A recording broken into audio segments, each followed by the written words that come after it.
Accueillir Cheikh Sidou Silla, notre correspondant à Paris pour sa chronique hebdomadaire, relative à l'éducation. C'est l'une des nombreuses compétences qu'exige le travail des enseignants, être capable de faire ce qu'on appelle la transposition didactique. Il s'agit concrètement de pouvoir adapter les savoirs savants au niveau des élèves pour les rendre digestes. Ce travail d'organisation et de structuration est d'autant plus important que ces savoirs en question ne doivent pas être transmis sous leur forme native. C'est Michel Véret qui a forgé la notion de transposition didactique en 1975. Il était convaincu que, je cite, toute pratique d'enseignement d'un objet présuppose en effet la transformation préalable de cet objet en objet d'enseignement.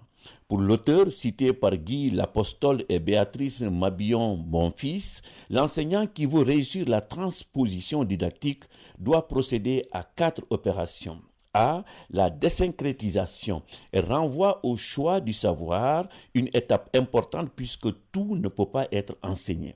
B. La dépersonnalisation. Elle renvoie à la séparation du savoir de la personne.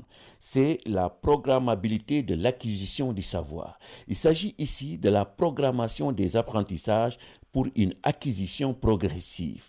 Enfin D, la publicité du savoir. Elle renvoie au contrôle social à travers les programmes d'enseignement.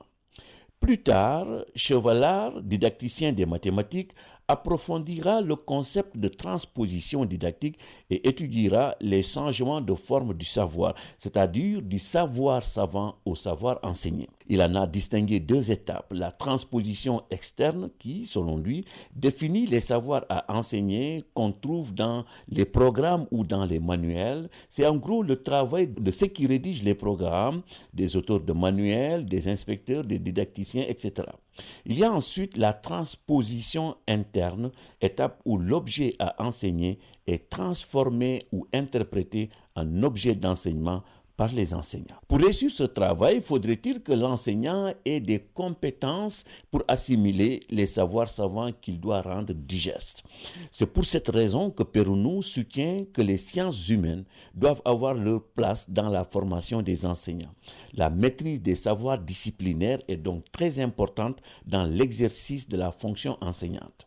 Et au vu de ce qui vient d'être dit, la formation initiale et la formation continue doivent être des opportunités pour l'enseignant d'actualiser et d'approfondir ses connaissances disciplinaires. Cher Sidou Silla,